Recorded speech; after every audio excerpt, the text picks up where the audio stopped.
নমস্কার বন্ধুরা, মিটমিরা চ্যানেলে আপনাদের সকলকে জানাই স্বাগতম। আশা করি আপনারা সকলে ভালো আছেন। তো আসুন, আজকে আপনাদের জন্য নিয়ে এসেছি নতুন একটি রেসিপি। তো আজকে করব আমি বাঁধাকপির রেসিপি। তো তার জন্য আমি এখন এখানে একটা গোটা বাঁধাকপি নিয়ে নিয়েছি। বাঁধাকপিটাকে এখন আমি আগে প্রথমে কেটে নিচ্ছি।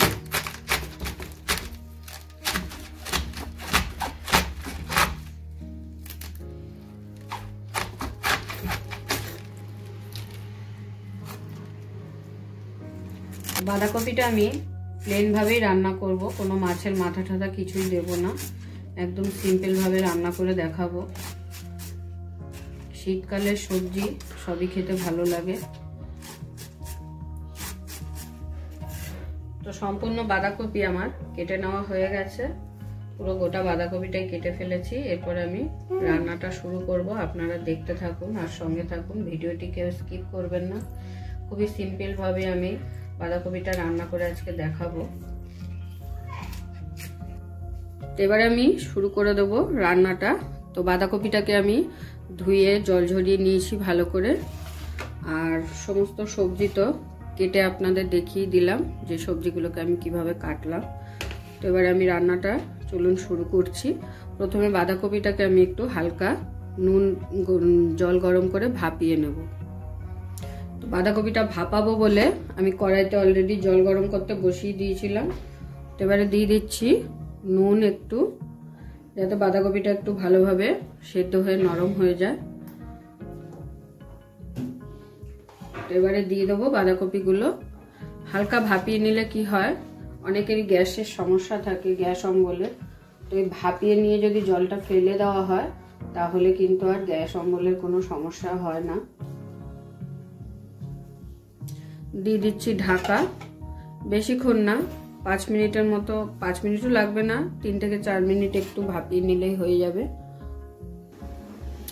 এবারে ঢাকনাটা খুলে একটু নেড়ে দেব, যাতে দুদিকেই ভালো করে সিদ্ধটা হয়ে যায়। আবার একটু ঢাকা দিয়ে দিলাম 2 মিনিটের জন্য। তো এবারে আমি বাঁধাকপিটাকে নামিয়ে নিচ্ছি।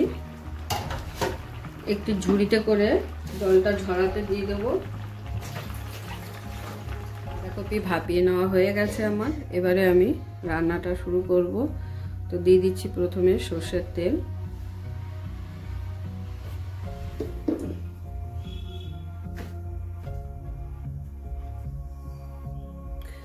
ফোড়নের জন্য দিয়ে দিচ্ছি 2টো শুকনো লঙ্কা, আর দিয়ে দিচ্ছি 5 ফোড়ন। নিরামিষ তরকারিতে 5 ফোড়ন সম্বারটাই খুবই ভালো লাগে। এবারে এক এক করে আমি সবজিগুলোকে দিয়ে দেবো। প্রথমে সবজিগুলোকে একটু হালকা ভেজে নেব।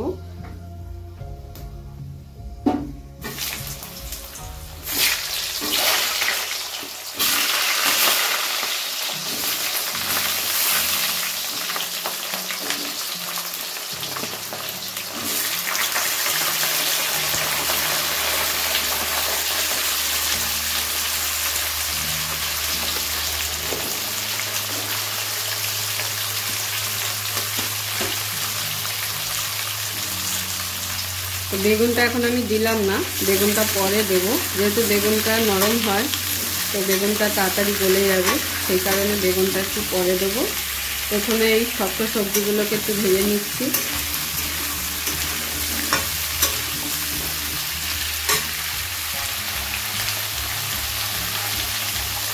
দিয়ে দিচ্ছি অল্প নুন। শীতকালে সবজি দিয়ে যে কোনো তরকারি খেতে খুবই ভালো লাগে। তো বাঁধাকপি তো মাছের মাথা দিয়ে বা এমনিও কষিয়ে রান্না করা যায়, কিন্তু এরকম সবজি দিয়ে খেতেও কিন্তু অসাধারণ হয়।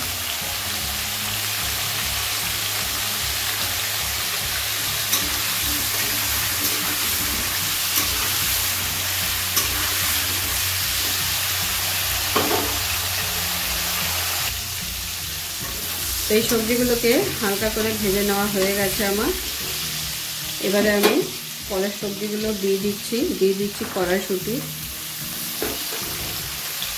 টমেটো, কাঁচা লঙ্কা, আর দিয়ে দিচ্ছি বেগুনগুলো।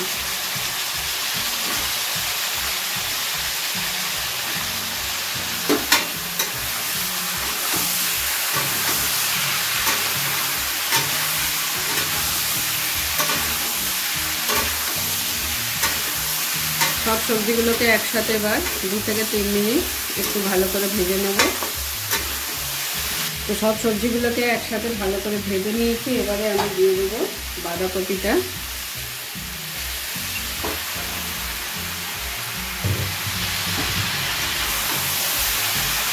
দিয়ে দিচ্ছি হলুদ,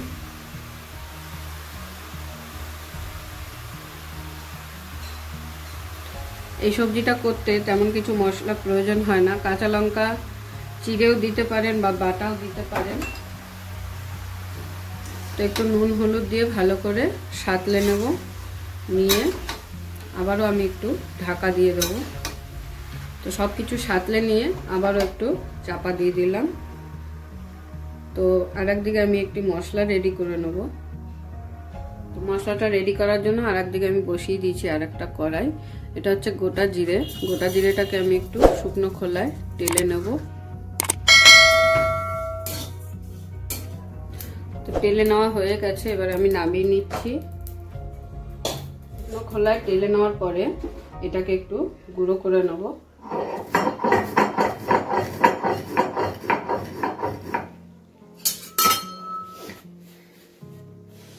তো গুঁড়ো মশলা আমার একদম রেডি। এবারে বাঁধাকপিটা আবার একটু দেখে নেব।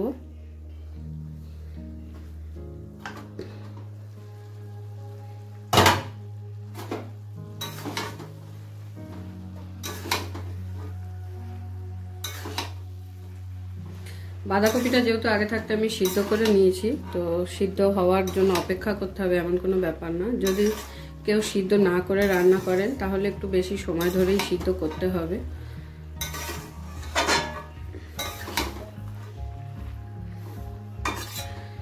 আমি এখন চাপা দিয়ে রেখেছি যাতে সবজিগুলো একটু ভালোভাবে সেদ্ধ হয়ে যায়। তো বেগুন তো সেদ্ধ হয়েই যাবে। তো আলুটা আমি একটু দেখে নিচ্ছি, আলুগুলো মোটামুটি 80% সেদ্ধ হয়ে গেছে। তো আমি আরও কিছুক্ষণ একটাকে এখন চাপা দিয়ে দেবো।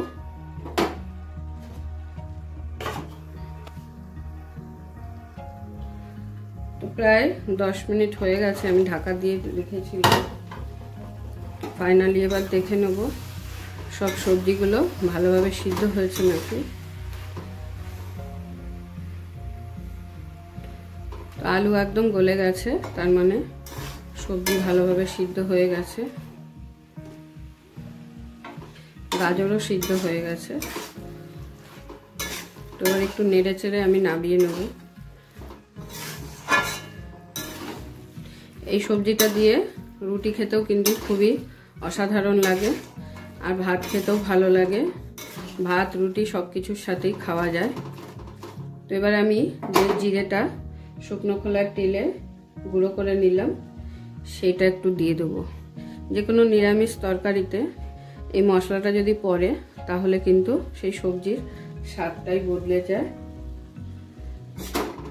আর দিয়ে দেবো একটু ধনে পাতা কুচি। ধনে পাতাটা কুচানো হয়নি, ওই জন্য ডাইরেক্ট আমি কেচি দিয়ে কেটে দিয়ে দিচ্ছি। ধনে পাতাটা দিয়ে হালকা নেড়ে চেড়ে এবারে আমি নামিয়ে নেব। নিরামিষ তরকারি অনেকেই অনেকভাবে খেয়ে থাকেন। তো এইভাবে বাঁধাকপি দিয়ে সমস্ত সবজি দিয়ে নিরামিষ তরকারি একবার বানিয়ে খেয়ে দেখবেন, আশা করি ভালোই লাগবে। তো নামানোর আগে দিয়ে দিচ্ছি সামান্য একটু মিষ্টি। নিরামিষ তরকারি মানেই একটু মিষ্টি দিতে হয়, মিষ্টি না দিলে নিরামিষ তরকারিতে স্বাদ আসে না।